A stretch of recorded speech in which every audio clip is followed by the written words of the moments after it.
Hello viewers, a long time since you last saw me. I've been doing a bit of moving around recently, so I haven't had time to put up videos. So I decided to start again, and I decided to start doing reviews on my models for the simple fact my videos getting a bit humdrum, a bit, oh it's this running, it's that running. Well now I'm actually going to tell you what I think of them. And I decided to start with one that I've actually had a bit of a project on. And it's, as you can see, it's a Bachmann A1. And get it out of the box. And this I've actually done up. I don't know if it ever did do it, but I've actually done it up. As you can see, the cab roof is white. It's a Royal engine. I've actually spent the last couple of days doing this one up. Doing a few little things to it. It's a very nice model. I had one a while ago. I think I had Great Central. But now I've got this one. This is Bachmann's number 60157. Great Eastern, model number, I think it's 32559 if you wanted to look it up. And well, I've done a few extra little things to it. I've done white cab roof for a proper Royal Locomotive look. Let's show you a close up. And the fact that I put 4 headlamps on it. Proper Royal Train headlamp code. Humby cab crew that I've actually painted up myself. You see the driver and the fireman there. That's just a black fireman and cab crew that you get with things like Smoky Joe. I just decided to paint up with Warhammer paint, which is what I used on the cab roof. And also, a recoil tender, that took a full day to do. So I was happy with it. So the coal load, it does come with a removable coal load, but strangely the Tornado model doesn't. It's actually glued in and it's a completely open tender, whereas this has got a bunker in like the Olivias A4s. So, what do I think of the model? Well, it's a very nicely done model. Very nice colours. See, it's BR Green Lake Crest, representative of what it would have been like when they were withdrawn from service. Right, I'm going to show you a close-up now. Back in a sec. Okay, a close-up view of the locomotive for you. Just show the little extra details that Bachmann give you to put on. There's a simulated coupler here at the front, a vacuum pipe at the front. There's also one at the back as well. There's little cab doors you've got to put on. They break off so easily, so you've got to be careful with them. Things about the locomotive. It's got a metal chassis. It's 8-pin DCC ready. It's got all metal wheels. The frame around the locomotive is metal and the boiler's plastic. These are 2 separate pieces. So when you're actually taking it off, you've got to watch out for these smoke deflectors because these are part of the frame. So you've got to make sure nothing breaks off. There's a lot of extra detail fitted on these locomotives. And you have to be careful. Lots of extra nice fine handrails. If you're on the tender. Some of the back of the tender. Alright, it's a very, very nice model. It's quite a powerful locomotive. Quite a fast locomotive as well when it gets going. So, the only thing I will say is putting sound in it. There's not much room in the boiler. There is not. So what you'd have to do is either get one of the, I think it's called a sugar cube speaker. I'm not sure if they're flat or not. But you could be able to fit one inside there, but you'd have the gears of the motor exposed, which could break the wire. So what you have to do is put the decoder in there, then take the whole thing apart, run wires through the cab and into the tender.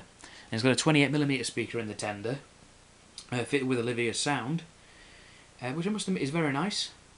Only other thing I had to do was I had to get a sharp pair of tweezers and basically make holes in the base of the tender, so the sound would have somewhere to come out. Otherwise, it sounded very quiet and you couldn't hear it very well. So after quite a bit of tinkering, I managed to get it going. There we go, here's the sound.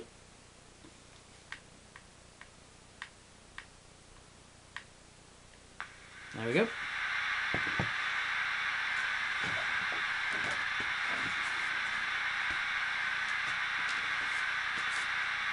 Now there's 16 functions on this decoder, but 3 of them I won't bother doing because you need to be moving for that, and I'll show you them in a later video probably. Alright, first of all I've got the sound on and off. I've got a whistle, another whistle,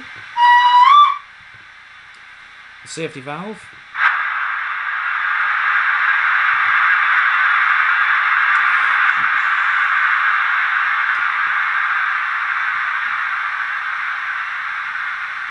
quite a long sound, shoveling coal,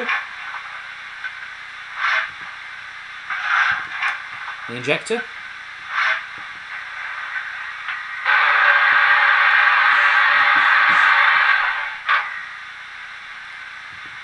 Alright, then we've got the dispatch whistle. That is really loud. Now I've got one here, driver talking, but it's actually just another whistle. But it's called driver talking on the actual function list. Buffer clash. Coupling. See a flange squeal, would it do it? No, not moving. F12 is water fill.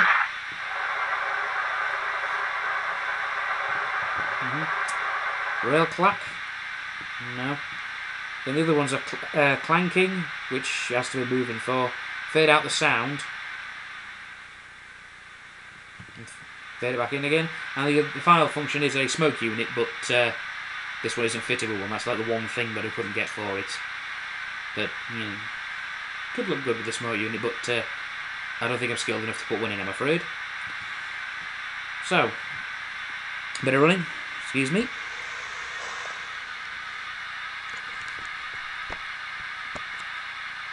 There we go.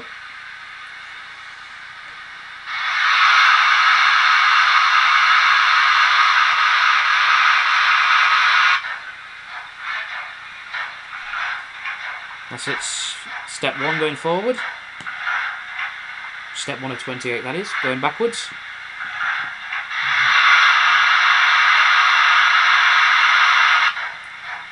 And that's just step 2, slightly faster. Step 3 isn't much different. It's a very smooth running model, I must say. Forward, I'll go up to step 4 for this one.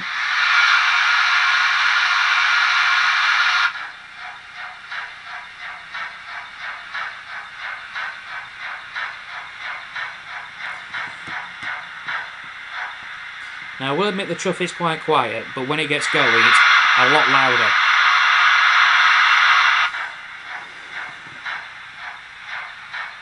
Now, this all the way to the back, see if we can get do the brake squeal.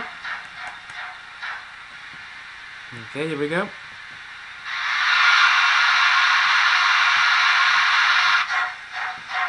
There you go, loud chuff.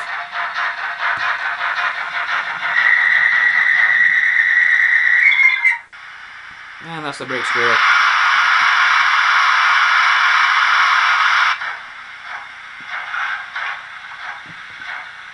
Must say I do like the sound on this one.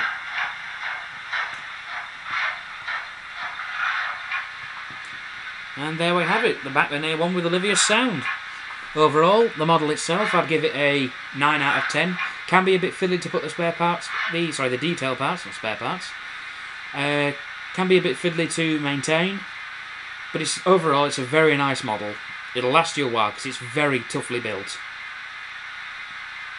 It goes great with anything Eastern region. It's a fantastic looking machine, it is, and it runs very, very well. As for the sound, again I'd give it a 9 out of 10. The only thing I don't like is that the whistles aren't playable. See, one whistle, that's literally it. The other whistle, you can't leave them on for like 4 or 5 seconds like you can with some decoders. So that's the only thing I'd say about it. But apart from that, it's a very nice model, very good sound. I'd highly recommend both. I got the model itself from the train shop in Scarborough, and the sound, like I say, is from Olivias Trains of Sheffield. So I'd say go and check them both out.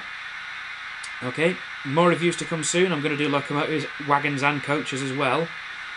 So you have a lot to look forward to. Until next time, I'll see you later.